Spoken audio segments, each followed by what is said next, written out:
School life, আমরা যে সময় বড় হয়েছি সেই সময় আর এখন আমি যে সময় বিলং করি সেই সময় দুটোর মধ্যে কিন্তু অনেক চেঞ্জেস হয়েছে। হ্যাঁ, মানে আমরা মনে হয় এমন একটা জেনারেশন যেটা আমরা চোখের সামনে অনেকগুলো চেঞ্জেস দেখেছি। মানে আমি যখন ছোটোবেলায় স্কুলে পড়তাম বা ধরো ড্রয়িং নিয়ে চর্চা করতাম, সেই সময় কিন্তু আমাদের কাছে ইলেকট্রনিক্স ডিভাইস বলতে রেডিও, হ্যাঁ, তারপরে টেলিভিশন, চোখের সামনে কিন্তু এই এতগুলো চেঞ্জেস আমরা দেখেছি। হ্যাঁ, তারপরে কম্পিউটার, মোবাইলে তো প্রথমে পেজার, তারপরে আস্তে আস্তে তোমার ওই বড় হ্যান্ডসেট, তারপরে এখন তো টাচ ফোন। হ্যাঁ, তো আমাদের চোখের সামনে কিন্তু এত রকম ডিভাইসের চেঞ্জেসগুলো দেখেছি। হ্যাঁ, তা তা সেই জন্যে আমার মনে হয় আমাদের এই জেনারেশনটা, হ্যাঁ, অনেক মাল্টি, মানে তোমার ডাইভার্স, মানে অনেক রকমের চেঞ্জেস যেমন আমরা দেখেছি সেরকম আমরা সেগুলো নিতেও শিখেছি। আমরা ডেলিভার করার সময় আমার মনে হয় যে আমরা যেটা এখন ডেলিভার করছি সেটার কোনো কিন্তু ওই ছোটোবেলার ওই বীজগুলো আস্তে আস্তে রোপণ হয়ে আছে কোনো একটা জায়গায়। তা আমার ছোটোবেলাটাও সাধারণ সকলের মধ্যে কাটতো। আমার স্কুল আমার পাড়াতেই ছিল। হ্যাঁ, আর আমার ছোটোবেলা থেকেই একটু ওই আঁকার প্রতি একটা ঝোঁক ছিল এবং নিজে থেকেই আঁকার স্কুলে গিয়ে ভর্তি হয়ে যাওয়া এবং সেটাকেই চালিয়ে যাওয়া, চর্চা করা। এবং তখন কিন্তু আর্ট কলেজে ভর্তি হওয়াটা সাধারণ বাড়িতে, মানে আমরা মধ্যবিত্ত ফ্যামিলির ছেলে, তো সেই বাড়িতে কিন্তু আর্ট কলেজে ভর্তি হওয়াটা মানে একটা কিন্তু খুব একটা অন্য বিষয়। মানে মানে সবাই জানতো যে পড়াশোনা করা মানেই একটা নয় ডাক্তার, নয় ইঞ্জিনিয়ার, নয় হয়তো একটা ব্যাংকে চাকরি, বা হয়তো হয়তো সরকারি চাকরি, হ্যাঁ, বা একটা হয়তো চার্টার্ড অ্যাকাউন্টেন্ট পাস, কমার্স নিয়ে পড়ে একটা চার্টার্ড অ্যাকাউন্টেন্ট ফার্মে জয়েন করা, এইরকম একটা লাইফস্টাইল মানুষ বিলিভ করতো। কিন্তু তার মধ্যে শিল্পটা একটা অন্য বিষয়। মানে শিল্পী মানে হয়তো তারা একটা অন্য জাতি, তারা আমরা সমাজ বহির্ভূত, মানে ওটাও যেন মনে হয় যে ওটা তোমার হবি এবং সেইটা নিয়েই তুমি থাকো। মানে এটাকে যে প্রফেশন করে এবং শিল্প চর্চাটা যে মানুষের একটা জীবনের সঙ্গে অঙ্গাঙ্গিকভাবে জড়িয়ে উঠতে পারে, সেইটা আমার মনে হয় সেই সময় মানুষের মধ্যে, মানসিকতার মধ্যে, আমাদের গার্জেনদের মানসিকতার মধ্যে কিন্তু সেইগুলো অত প্রকটভাবে ছিল না। সেটা আস্তে আস্তে ডেভেলপ হয়।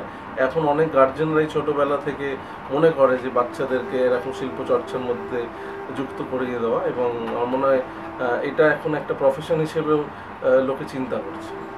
থিম শব্দটাই আমার কাছে খুব একটা মানে খুব ভেগ একটা শব্দ, এবং এটা তৈরি করেছে কিছু এই প্রিন্ট মিডিয়া বা ইলেকট্রনিক্স মিডিয়া। কারণ এই আমাদের পুজোটা বা আমাদের সময়টা আস্তে আস্তে যেভাবে ডেভেলপ হয়েছে, মিডিয়ার জায়গাটাও কিন্তু না খুব খুব মানে ফাস্ট এটা গ্রো করেছে। এখন মানে আগে শুধু খবরের কাগজ বা রেডিওতে সংবাদ বা দূরদর্শন মাত্র একটি চ্যানেল ছিল, সেখানে সংবাদ আমরা দেখতাম। কিন্তু আমরা দেখলাম লেট 80s 90s শুরুর দিকে মিডিয়া এমনভাবে একটা মানে বিজনেস ওরিয়েন্টেড, মানে একটা গ্লোবালাইজেশনের ফলে এবং এই নানান রকম এটা একটা বিজনেসের হাব তৈরি হয়ে উঠলো। এবং এখন একটা নয়, মানে প্রতি সপ্তাহে বা প্রতি মাসে হয়তো নতুন নতুন নিউজ পেপার তৈরি হচ্ছে, নতুন ম্যাগাজিন তৈরি হচ্ছে, নতুন টিভি চ্যানেল তৈরি হচ্ছে। তা মিডিয়ার প্রকোপটা যতটা বেড়েছে এবং তাদেরই তৈরি করা এবং তারাই এটাকে মার্কেটিং করবার জন্য কিছু কিছু শব্দ এই পুজোর মধ্যে ঢুকিয়ে দিয়েছে। তার মধ্যে থিমটা হচ্ছে একটা বিশেষ নাম। তা আমার কাছে থিমটা খুব একটা গুরুত্বপূর্ণ নয়, থিম শব্দটা। আমার কাছে বিষয়টা গুরুত্বপূর্ণ, যে দুর্গা পুজোটা।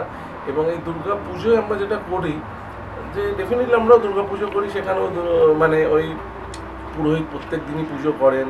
হ্যাঁ, এবং প্রচুর মানুষ অঞ্জলি দেন। হ্যাঁ, এবং সেখানেও যেসব পাড়ায় আমরা পুজো করি সেখানেও ওই ভোগ খাওয়ানো হয়।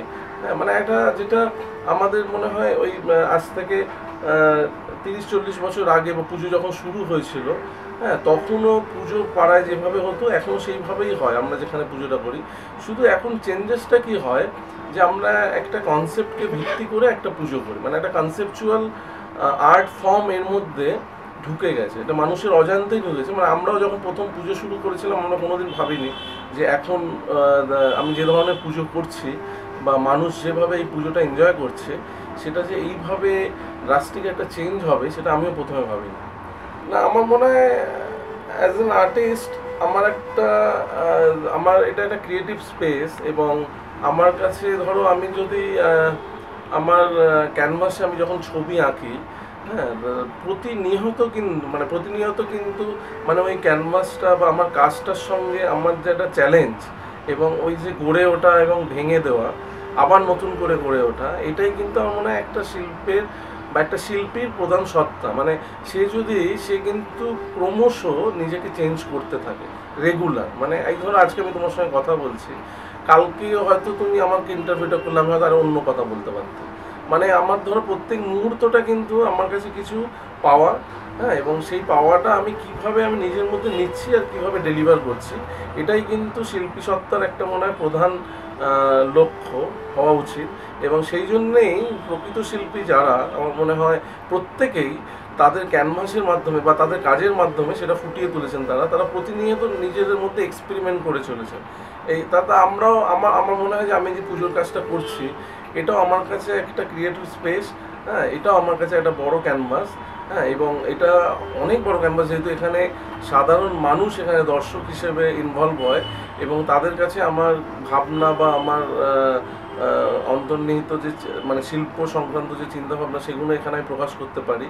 তা সেই জন্য আমার মনে হয় এখানে এক্সপেরিমেন্টটা চলেই থাকে, এবং প্রত্যেক বছর আমি চিন্তা করি যে আমি কিভাবে আরেকটু আপগ্রেড করবো নিজে।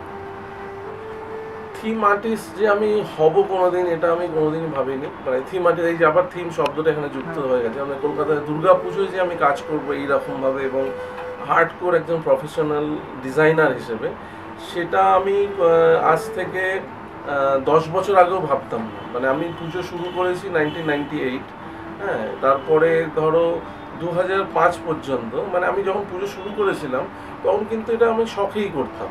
মানে আর্ট কলেজ থেকে তখন সবে আমি বেরোবো, সেরকম একটা সময় আমার গ্র্যাজুয়েশন ফাইনাল ইয়ার চলছে আর্ট কলেজে। তা আর্ট কলেজে ঢোকার ব্যাপারটা আমি একটু বলি। আমি আর্ট কলেজে ঢুকেছিলাম টেক্সটাইল ডিজাইন স্ট্রিমে।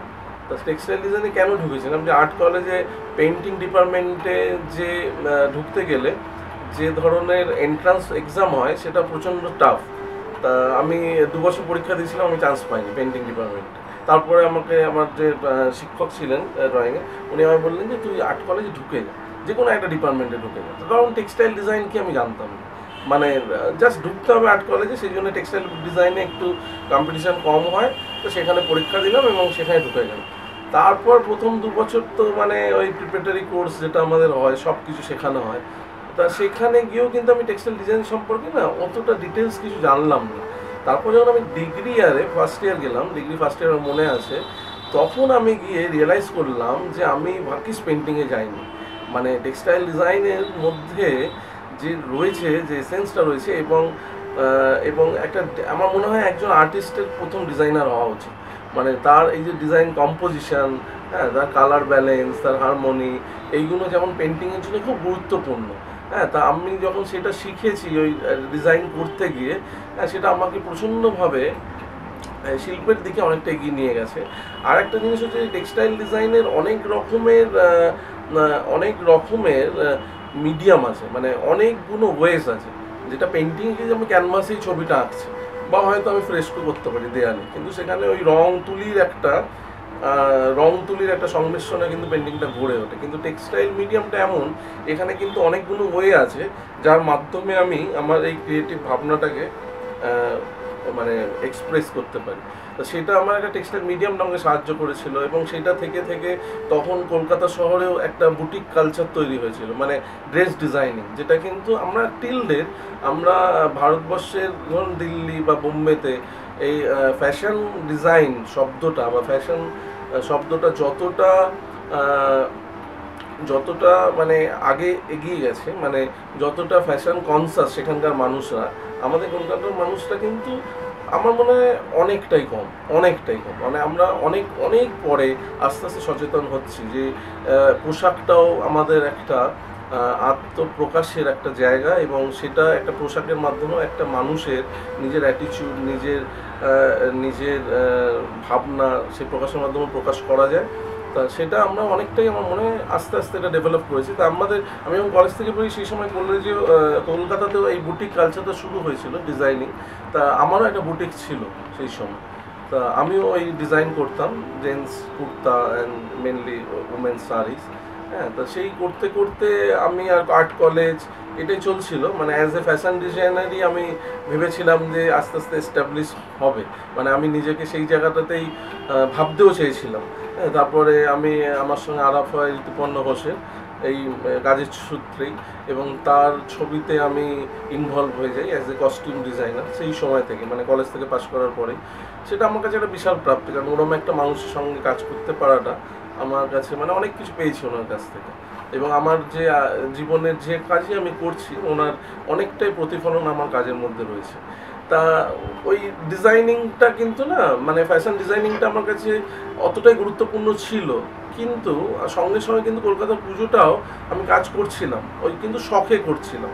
কিন্তু 2004-এর পর হ্যাঁ, মানে পুজোটাকে আমি এমনভাবে এনজয় করতে লাগলাম, এবং আমার কাছে একটা নতুন দিক আমি রিয়েলাইজ করলাম যে কলকাতার পুজোটা এমন একটা শিল্পের মাধ্যম হয়ে উঠেছে সারা বিশ্বে। আমার মনে হয় কোনো শিল্পীরা এই ধরনের একটা সুযোগ পান যে একটা commission work from public pocket, হ্যাঁ, সেইটা আমরা করার সুযোগ পাচ্ছি, এবং সেখানে করতে গিয়ে আমি আমার নিজের এক্সপেরিমেন্ট সেখানে আমি উজাড় করে দিচ্ছি। মানে এটা কিন্তু কোনো রকম আমাদের উপর বাধ্যবাধকতা থাকে না, যেহেতু কমিশন ওয়ার্কে অনেক রকম একটা একটা যে যে ফিনান্সার তার কিন্তু একটা মতামত থাকে যে এইটা তোমায় করতে হবে বা এইরকম ডিজাইন হলে ভালো হয়।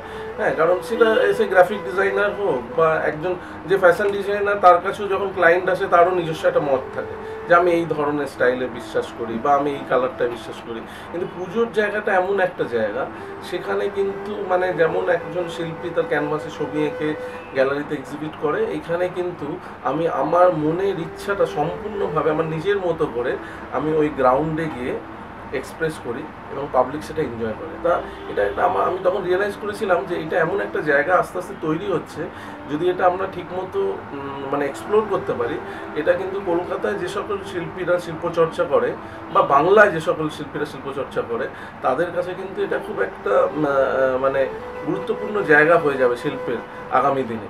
তা ওই 2005 থেকে আমি খুব কনসিয়াসলি এবং সিরিয়াসলি আমি এই পুজোটাকে আমার শিল্পের মানে প্রকাশের জায়গা হিসেবে আমি বেছে নিই, এবং সেটা এতটাই স্ট্রংলি আমাকে এফেক্ট করলো। কারণ দেখো, কলকাতা শহরে ফ্যাশন বা এই বুটিক যাই হোক, এটাও তো একটা বিজনেস। হ্যাঁ, এবং এটা কিন্তু শুধু শিল্প না, এখানে একটা বিজনেস এর মধ্যে জড়িয়ে রয়েছে, সেটা কিন্তু পুজো কেন্দ্রিক। হ্যাঁ, তো সেই সময় আমি পুজোটাকে এত এনজয় করতে লাগলাম, এবং তখন আমার বুটিকটাও আস্তে আস্তে প্রায় বন্ধ করতে বাধ্য হলাম। তা অ্যাজ এ ফ্যাশন ডিজাইনার সেই যে তকমাটা আমার মধ্যে লেগেছিল আর্ট কলেজ থেকে বেরোবার সময়, সেটা আস্তে আস্তে আস্তে আস্তে চেঞ্জ হয়ে এখন আমি একজন ভিজুয়াল ডিজাইনার হলাম। হ্যাঁ, এবং আমি আমার ঋতুদার ছবিতে মানে খেলা পর্যন্ত 2004-এর আগে পর্যন্ত খেলা ছবি হয়েছিল, সেই খেলা ছবি পর্যন্ত কিন্তু আমি ঋতুদার ছবিতে অ্যাজ এ কস্টিউম ডিজাইনারই কাজ করেছি। আর পুরো ইন্টেরিয়ার আর সেটটাকে আমি একটা ওভারলুক করতাম, যেহেতু আমার একটা আর্ট কলেজ ব্যাকগ্রাউন্ড আছে, আমি যেহেতু পুজোতে এই ধরনের কাজ করি।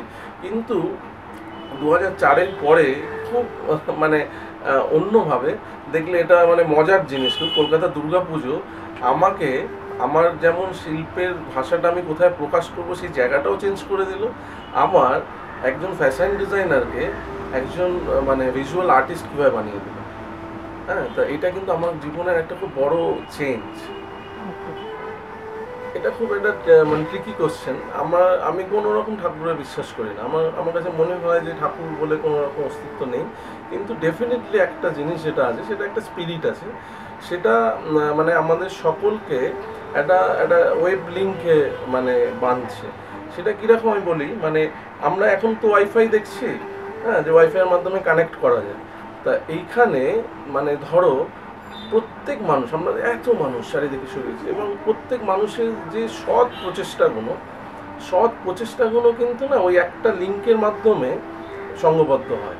এবং তার জন্যেই দেখবে যে ছেলেটা বা যে কোনো লোক তার যে কোনো ফিল্ডে তার প্রচেষ্টাটা যদি সৎ এবং নিষ্ঠার সঙ্গে সে সেই কাজটাই করে, তাহলে দেখবে সে সার্থক হয়, মানে তার প্রচেষ্টাটা সার্থক হয়। তো সেই জন্যে আমার মনে হয় এই একটা ওয়েব লেন্থ একটা কাজ করছে আমাদের বাইরে, সেই ওয়েব লেন্থটাই কিন্তু একটা এক্সট্রিম পাওয়ার।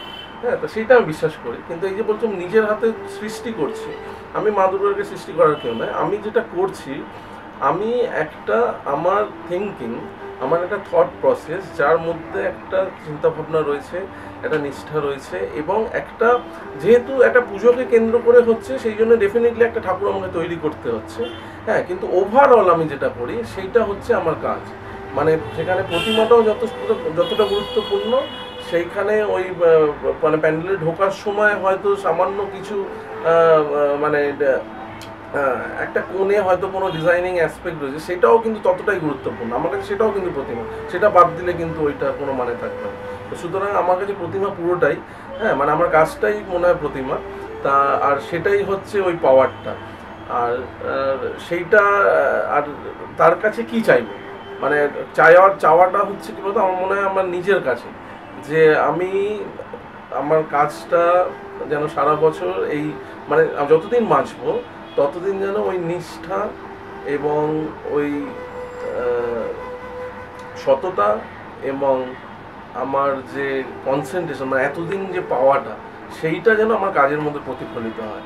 এই তিনটেই মনে হয় বেসিক জিনিস আমাদের প্রত্যেকের চাওয়া উচিত নিজের কাছে। মানে ডেফিনেটলি আমরা নিজেরাই কিন্তু প্রত্যেকেই ভগবান, কারণ প্রত্যেকের মধ্যে যে সোলটা আছে সেটাই কিন্তু আলটিমেট, এবং ওই সোলের সঙ্গেই যদি আমরা নিজের সঙ্গে কানেক্ট করতে পারি, তবেই কিন্তু ওই সৎ প্রচেষ্টাটা বাইরে আসবে। আদারওয়াইজ কিন্তু ওই ওয়েব লিঙ্কটা কেটে যাবে, মানে কিছু দূর গিয়ে ডাউনলোড হবে, তারপরে আবার লিঙ্কটা কেটে যাবে। সেইটা ওই যে সাধারণ মানুষ তো পুরস্কার পেয়েছে পুজোগুলো, সেই জন্য হয়তো তাদের কাছে এই কাজগুলো অনেক ভালো লেগেছে। কিন্তু আমার মনে হয় অ্যাট ইস বেস্টটা আমি এখনো পর্যন্ত কোনোদিন করতে পারিনি। এটা এটা এটা হয়তো এবছর আমি যেটা করবো তার থেকে আরও ছাপিয়ে যাওয়ার চেষ্টা করব। হ্যাঁ, আর গত বছরের কাজগুলো ডেফিনেটলি অন্য রকম। অবশ্য মানে কি বলতো, আমি যখন 98-এ শুরু করেছিলাম, তখনকার পুজো আর এখনকার পুজোর মধ্যে অনেক চেঞ্জেস আছে। মানে এখন আমি ওই পুজোটা দেখলে আমারই মনে হয় যে বাবা, আমি কি করে এই পুজোটাকে কনসিভ করেছিলাম। হ্যাঁ, কারণ তখন আমার ভাবনা চিন্তার জায়গাটাই একরকম ছিল। তখন হাতে তো আর আমার ওই টাচ ফোন ছিল না, বা তখন আমি ঘুম থেকে উঠেই হাতে ওই গুগল সার্চ করতে পারতাম না। সুতরাং আমার মানসিকতাটা প্রতিনিয়ত চেঞ্জ হচ্ছে। সুতরাং এই চেঞ্জেসগুলো কিন্তু ডেফিনেটলি আমার কাজের মধ্যে প্রতিফলিত হবে। তা গত বছরের কাজটাতে আমার কিছু ভিডিও ইনস্টলেশন ছিল, মানে অনেক কন্টেম্পোরারিভাবে আমি মানে প্রকাশ করেছিলাম আমার ফর্মটাকে। তা আমি যে আমার কাছে মনে হয় না যে আমি ওটাই আমার বেস্ট, আমার আরও অনেক কিছু দেওয়ার আছে। যে কোনো সম্মানই একজন শিল্পীর কাছে খুবই প্রিয়। মানে কারণ শিল্পীর কি বলতো, প্রধান একটা লক্ষ্য কিন্তু না এই অ্যাপ্রিসিয়েশন। আমি তো শিল্পটা করে আমার ঘরে রাখবো না। হ্যাঁ, শিল্পটা ডেফিনেটলি অ্যাপ্রিসিয়েটেড হতে হবে, এবং সেটা মানুষের কাছ থেকে, হ্যাঁ, মানে আরেকটা সোলের কাছ থেকে। মানে আমার ওই যে কানেক্টিভিটিটা যেটা বললাম, আমার প্রচেষ্টাটা যদি সৎ থাকে, ওই রকম সৎ যে সকল মানুষের চিন্তাধারাগুলো আছে তার সঙ্গে যদি লিঙ্ক হতে পারে, তবেই সেটা অ্যাপ্রিসিয়েটেড হবে। হ্যাঁ, সেই অ্যাপ্রিসিয়েশনগুলো যখন আমি পাবো, যে কোনো শিল্পের ক্ষেত্রে, মানে সে মানে সঙ্গীত শিল্পী হোক, সে একজন সাহিত্যিক হোক, বা একজন গায়ক হোক, নায়ক হোক, নায়িকা হোক, একজন চিত্রশিল্পী হোক, হ্যাঁ, একজন ভাষাবিদ হোক, যে কোনো শিল্পের যে কোনো মাধ্যমে শিল্পীর প্রধান উদ্দেশ্য কিন্তু ওই অ্যাপ্রিসিয়েশন, এবং সেইটার জন্যেই কিন্তু তারা বেঁচে আছে এবং মানে উদ্বুদ্ধ হয় আবার পরবর্তী কাজে এগিয়ে যাওয়ার জন্য। তা যে কোনো সম্মান আমার কাছে খুবই গুরুত্বপূর্ণ। আর পুজোর সম্মানটা একটা ডিফারেন্ট ফিল। হ্যাঁ, সেখানে হচ্ছে একটা সব থেকে উৎকৃষ্ট একটা সম্মান। আবার চলচ্চিত্রে আমাদের এখানে ভারতবর্ষে সব থেকে উৎকৃষ্ট সম্মান ন্যাশনাল অ্যাওয়ার্ড। তো দুটোই পাওয়ার আমার সৌভাগ্য যেহেতু হয়েছে, তার মানে হয়তো ওয়েবলিংগুলো ঠিকঠাক কাজ করছে। 2016, 17, 18 কি আছে আমি এই মুহূর্তে বলতে পারবো না, কারণ আমার কাছে খুব এটা স্পন্টেনিয়াস। মানে আমি যে জায়গায় কাজ করব, মানে 2016-তে ডেফিনেটলি আমি 3টে জায়গা অলরেডি ঠিক হয়ে গেছে কোথায় কোথায় কাজ করব। 17-তেও ভার্বালি কিছুটা হয়েছে, 18-তেও কিছুটা হয়েছে, কিন্তু জানি না সেই সময় আবার আমার নিজের মধ্যে কি চেঞ্জেস আসবে। সুতরাং এত আগে থেকে আমি সেগুলো ভাবতেও পারি না, আমি বলতেও পারবো না। মানে আমি এতটাই ওপেন থাকি আমার কাজের প্রতি, মানে আমি কোনো রকম লেআউট বা কোনো রকম মকআপ বা কোনো রকম পেন ডাউনও করি না আমি কাগজে। কারণ আমার মনে হয় যেই মুহূর্তে আমি করব, আমি হয়তো জানুয়ারি মাসে একটা, আমার পুজোটা হবে সেপ্টেম্বর মাসে, হ্যাঁ, ফিনিশ। আবার আমি জানুয়ারি মাসে হয়তো আমি বাড়িতে বসে একটা কাগজে একটা গ্রাউন্ড প্ল্যান করে একটা ডিজাইন করলাম। কিন্তু এই জানুয়ারি মাস থেকে কিন্তু এই সেপ্টেম্বর মাস কিন্তু প্রায় 5-6 মাসের একটা ডিফারেন্স। এই 5-6 মাস কিন্তু রেগুলার আমার মনে হয় আমার মধ্যে একটা চেঞ্জেস আসে। তা সেই চেঞ্জেসগুলোর মধ্যে তাহলে তো আর সেটা পাবো না। ওই ডিজাইনটা যদি আমি ফিক্সড করে ফেলি তাহলে কিন্তু সেপ্টেম্বর মাসে গিয়ে আমার মনে হবে যেন আমি আমার পুরনো কিছু দিচ্ছি। তা আমার কাছে ওই জন্য আমি প্রচণ্ডভাবে ওপেন থাকি এবং ওই মাঠে গিয়ে মানে একদম অ্যাকচুয়াল ফিল্ডে, মানে একজন শিল্পী যখন ক্যানভাসে ছবি আঁকে সেই যে টাইমিংটা, মানে আমি যখন ক্যানভাসে একটা প্রলেপ দিচ্ছি রঙের বা একটা আঁচড় দিচ্ছি একটা পেন্সিলে, তারপরে সে যেটা ডিমান্ড করবে সেই অনুযায়ী কিন্তু আমার ছবিটা এগোবে। তো সেই রকমভাবেই আমি মাঠেও প্রথম যে আঁচড়টা দিই এবং লাস্ট সে যেভাবে ডিমান্ড করে আমি সেইভাবে এগিয়ে যাই। শাহরুখ খানের ফ্যান রিলিজ হয়েছে, আমি অত বড় মাপের আর্টিস্ট নই যে আমি এত রকম বলবো। আমি শুধু এটা বলবো যে এনজয় করাটা, যে কতটা মানে এটা আমরা খুব দুর্ভাগ্য, মানে আমরা এমন একটা জায়গায় বা রাজ্যে আমরা বাস করি যেখানে শিল্প চর্চাটা কিন্তু না মানে খুব মানে এটাকে সরিয়ে হলেও হবে নাও হলে হবে এরকম একটা ভাবে দেখা হয়, যার ফলে কি হয় আমাদের সাধারণ মানুষের মধ্যে না, এই যে সাধারণ মানুষ বললাম যে তারা শিল্পটাকেও একটা স্বার্থের মধ্যে দিয়ে দেখে যে আমি যদি পাই শিল্পটা ভালো নাহলে খারাপ। তার কারণ হচ্ছে তার মধ্যে কোনো শিল্পের বীজ ছোটবেলা থেকে বোনা হয় না।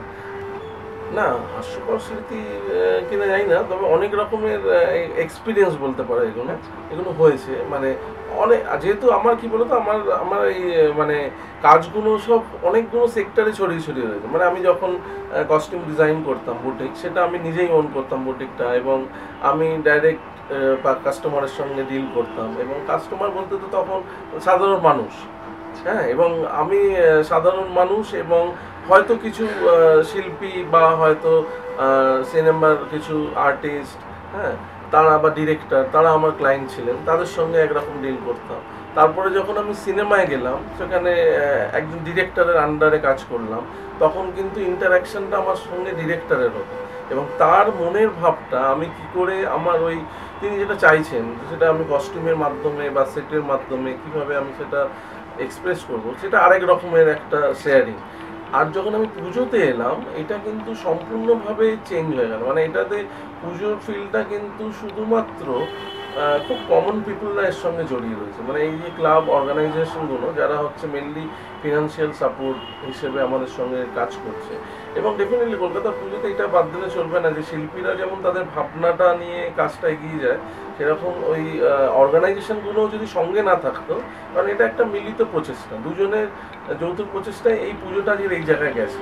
হ্যাঁ, এবং এটা আমার মনে হয় এমন একটা এক্সপিরিয়েন্স হতে চলেছে আগামী, এখনো পর্যন্ত এটা নিয়ে ঠিকমতো মার্কেটিং কেউ করেনি, হ্যাঁ, কেউ জানেও না। মানে খুব আশ্চর্য লাগে আমার যে এটা আমার কাছে একটা খুব অন্যরকম এক্সপিরিয়েন্স, যে আমি এই কাজটা করে যাচ্ছি টিল 16 to 17 ইয়ার্স, এমন একটা কাজের মধ্যে লিপ্ত রয়েছি যে কাজটাতে আমরা আনকনসিয়াসলি একটা আর্ট মুভমেন্টের মধ্যে হয়ে গেছে। মানে কলকাতা দুর্গাপুজো আমরা যখন প্রথম শুরু করেছিলাম তখন একরকম ছিল, তখন একটা সাজাবার মতো একটা প্ল্যান হতো যে একটা জায়গা ডেকোরেট করে দেওয়া আছে, সেখানে একটা দুর্গা প্রতিমা নিয়ে এসে সেখানে পুজো করা হবে, জায়গাটাকে আমরা শুধু ডেকোরেট করতাম।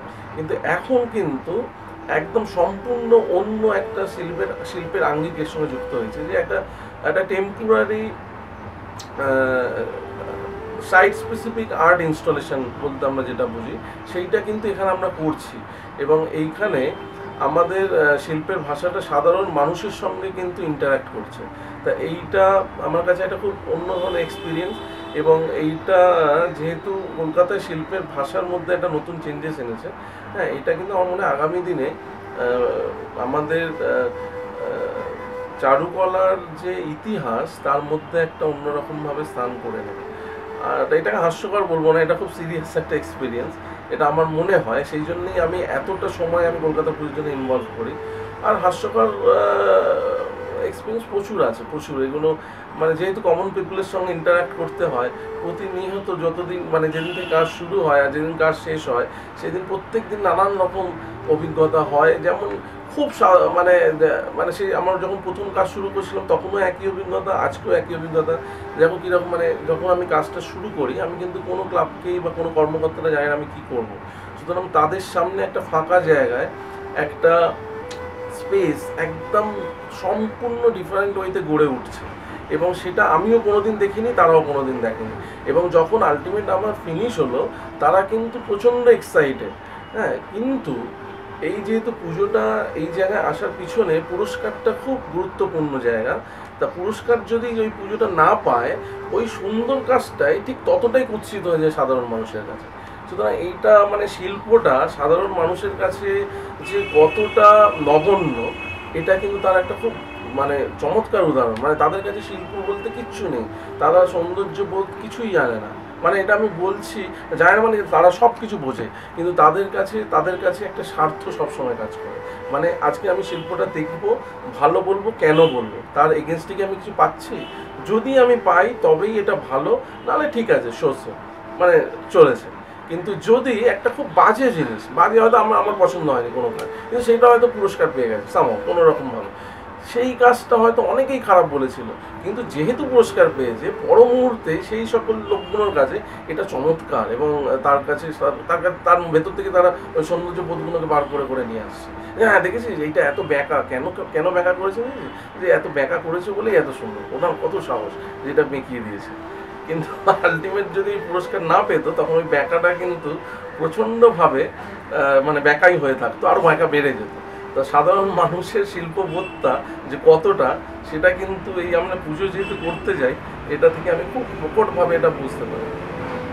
ফ্যান্সের জন্য কি বলতে ফ্যান মানে হয়েছে আমার বা হয়নি, কারণ এটা খুব একটা ডাইসি জিনিস, আর আমি এখনো অত বড় স্টার নিজেকে মনে করি না। তবে ডেফিনেটলি কিছু লোক ঠাকুর দেখতে আসবে। আমি যেহেতু মানে দেখো মানে সিনেমাতে যখন কাজ করেছি আমার নামটা কিন্তু পিছনে থাকতো, মানে আমরা মানে ক্যামেরার পিছনের লোক। হ্যাঁ, সেখান থেকে কিন্তু পুজোয় যখন কাজ করি আমরা কিন্তু খুব সামনে। মানে আমি ন্যাশনাল অ্যাওয়ার্ড পেয়েছি সেটা হয়তো হাতে গুনে 5 জন জানে, কিন্তু সুশান্ত পাল কলকাতায় দুর্গাপুজো করে সবাই জানে। মানে এটা একটা পপুলার আর্ট ফর্মের মধ্যে ইনক্লুড হয়ে গেছে। হ্যাঁ, তো দুর্গাপুজো মানে একজন শিল্পী ক্যানভাসে ছবি এঁকে একাডেমিতে বা বিড়লা একাডেমিতে বা কোনো শিল্প প্রদর্শনশালার শিল্পী যখন তার শিল্পের প্রদর্শন করে, সেখানে কিন্তু কিছু খুব সীমিত সংখ্যক শিল্পরসিক মানুষ সেটার মধ্যে যায়, যারা শিল্প চর্চা করে তারাই দেখে, তারাই তার নামটা জানে। কিন্তু দুর্গাপুজো এমন একটা প্ল্যাটফর্ম যেখানে আমরা যখন কাজ করি আমাদের নামটা ওই জন্য সকলে জেনে গেছে। হ্যাঁ, সেই জন্যই হয়তো তুমি প্রশ্নটা করেছো যে ফ্যানদের জন্য বার্তা। তা ফ্যানদের জন্য বার্তা মানে যে শিল্পটাকে উপভোগ করতে শিখতে হবে, মানে যেটা ভালো সেটাকে ভালো বলতে হবে, সে পুরস্কার পাক বা না পাক।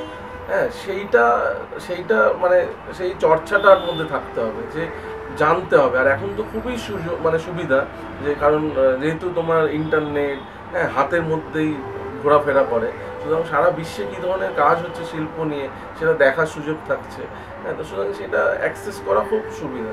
কিন্তু আমার মনে হয় এইটা এই যে ল্যাক অফ মানে এই কমিউনিকেশন যেটা হয়ে আছে সাধারণ মানুষ আর শিল্পের মধ্যে, এটার মেইন বীজটা কিন্তু গোনা হয় সে যখন ওই প্রাইমারি সেকশনে যখন ছোটোবেলায় যে পড়াশোনা করে সেই সময় থেকে।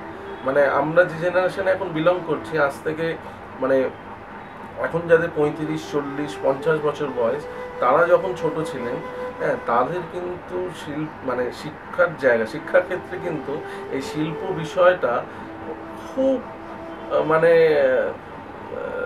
মানে ইগনোর করেই প্রায় বলা যেতে পারে শেখানো হতো। তার কাছে ওই অঙ্ক, হিস্ট্রি, সায়েন্স, তারপরে ইংলিশ, সাহিত্য, এগুলোই তার কাছে ইম্পর্টেন্ট ছিল। শিল্পটা মনে হয় তার কাছে প্রাধান্য দেওয়া হয়নি স্কুল কলেজের শিক্ষাগুলোতে, কারণ তারা মনে করতেন যে এইসবগুলো সেকেন্ডারি বিষয়। হ্যাঁ, কিন্তু আমার মনে হয় যতটা একটা ছেলে বা একটা ছাত্রের ওই সাহিত্য বা এই ম্যাথামেটিক্স বা সায়েন্স বা হিস্ট্রি বা জিওগ্রাফি যতটা দরকার, ঠিক ততটা বা হয়তো অনেকটা তার থেকে বেশি দরকার এই শিল্প চর্চাটা। কারণ একটা মানুষের সৌন্দর্য বোধ গড়ে ওঠে এই ভাবনা চিন্তার মধ্যে দিয়ে। শিল্প চর্চাটা প্রত্যেকের মধ্যে করা উচিত, এটা কিভাবে আরও বাড়ানো যায় সেটা চিন্তা ভাবনা করা উচিত। তাহলে আমার মনে হয় এই যেটা কমিউনিকেশন গ্যাপ একটা আছে সাধারণ মানুষের থেকে, কিন্তু সাধারণ মানুষ সব বোঝে। সাধারণ মানুষ না ভালো কোনটা না তারা একটা ঝলকে তারা বলে দেয় এটা ভালো, কিন্তু কেন ভালো সেটা তারা রিয়েলাইজ করতে পারে না। তার কারণ হচ্ছে তার চর্চাটা নেই। আর ওই তার পিছনে একটা স্বার্থ জড়িয়ে দেয় যে এটা ভালো কারণ হচ্ছে প্রাইজটা পেয়েছে, আর প্রাইজ পাইনি তার মানে এটা খারাপ। মানে কোনো একটা জায়গা, এটা কিন্তু সত্যজিৎ রায় বাবুর ক্ষেত্রেও এটা ঘটেছে। মানে আজকে পথের পাঁচালী যখন প্রথম রিলিজ হয়েছিল তখন কিন্তু কেউ দেখেনি, কিন্তু কিন্তু যেই উনি ওটাতে অস্কার পেয়ে গেলেন তখনই কিন্তু ছবিটা নিয়ে এখন আলোড়ন পড়ে গেল, সত্যজিৎ রায় নিয়ে আলোড়ন পড়ে গেল। কারণ আমাদের সমাজটাই সেরকম, আমরা হচ্ছে একটা রেকগনিশন যখন একটা বড় জায়গা থেকে পাওয়া যাবে তবেই আমরা মনে করবো সেটা ঠিক, না হলে মনে করবো সেটা ভুল। মানে আমাদের নিজেদের বিচার শক্তির জায়গাটা, সেই জায়গাটা আমরা উত্তীর্ণ হতে পারিনি, তার একটাই কারণ চর্চার অভাব। লাফালাফির কথা আমি তোমার মুখে হয়তো এই যে ইন্টারভিউটা আমি যখন দিচ্ছি তার থেকে হয়তো 15-20 দিন আগেই জেনেছি।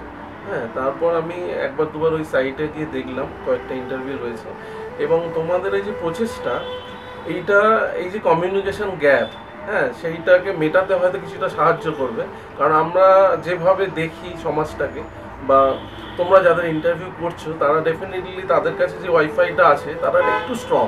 আমার মনে হয় এই স্ট্রং ওয়াইফাই জোনগুলো যখন একটু কম ওয়াইফাই জোনগুলোর সঙ্গে লিঙ্কড হবে, বা তারা যখন এগুলো দেখবে, নিশ্চয়ই কিছুটা তারাও স্ট্রং হবে।